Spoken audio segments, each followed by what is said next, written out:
Hi സുഹൃത്തുക്കളെ, ഷാൻ ബിൽഡേഴ്സിൻ്റെ പുതിയൊരു വീഡിയോയിലേക്ക് സ്വാഗതം. ഇന്ന് നമ്മൾ വീഡിയോയിൽ കാണിക്കുന്നത് നമ്മൾ മുന്നേ കാണിച്ചിരുന്ന 1200 സ്ക്വയർ ഫീറ്റിന് അടുപ്പിച്ചുള്ള വീടിൻ്റെ ലിൻഡൽ വാർത്തുകൊണ്ടിരിക്കുകയാണ്. റമദാൻ ഇന്ന് 23ാമത്തെ നോമ്പാണ്. ഇന്നും നമുക്ക് വാർപ്പാട്ടോ. നല്ല വെയിൽ, അസാധ്യ വെയിലാണ്. ഈ റമദാൻ മാസം ഫുള്ളും നല്ല വെയിലാണ്. ആ വെയിലത്ത് അതിജീവിച്ചാണെന്നാണ് നമ്മളെ പണിക്കാർ ഈ പണിയെടുക്കാണ്ട്. എല്ലാവരും നോമ്പ് നോറ്റ പണിക്കാരാണ്.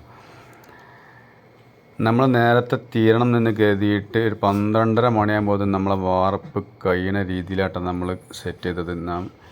എല്ലാ വർക്കുകളും കഴിഞ്ഞിട്ടാണ് നമ്മൾ കോൺക്രീറ്റ് ചെയ്തത്. പണിക്കാരെ നമ്മൾ ഏറെ വെച്ചിട്ടുണ്ട്. നോമ്പ് കാലം ആയതുകൊണ്ട് ഒരു പണിക്കാരെ കുറക്കണ പണിവാരൊന്നും നമുക്കില്ല. നോമ്പിനെ മാനിച്ചുകൊണ്ടാട്ടോ.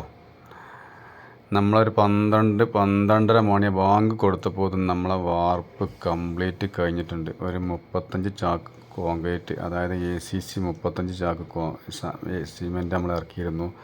അത് ഫുൾ ഫിനിഷിങ് ചെയ്ത്. ഇനി നമുക്ക് ഈ ഭാഗത്തുള്ളത് സിറ്റൗട്ട് ഒന്ന് താത്തി വാർക്കണം. അതിൻ്റെ സിറ്റൗട്ടിൻ്റെ ബീം നമ്മൾ ഓൾറെഡി ഇതിൽ അടിച്ചിട്ടുണ്ട്. ഇനി എന്ത് ചെയ്യാം, ഒരു വരി കല്ല് വെച്ചിട്ട് സിറ്റൗട്ട് ചെറിയൊരു പൊക്കിയിട്ട് നമ്മൾ വാർത്ത് കൊടുക്കും. പിന്നെ നമുക്കുള്ളത് മെയിൻ സ്ലാബ് ആട്ടോ. അതായത് ഈ കൂട്ടത്തിൽ ലിൻഡലും സെൻസൈഡും കഴിഞ്ഞു. സെൻസൈഡ് കഴിഞ്ഞ് അടുത്തത് സിറ്റൗട്ട്, പിന്നെ സ്ലാബ്.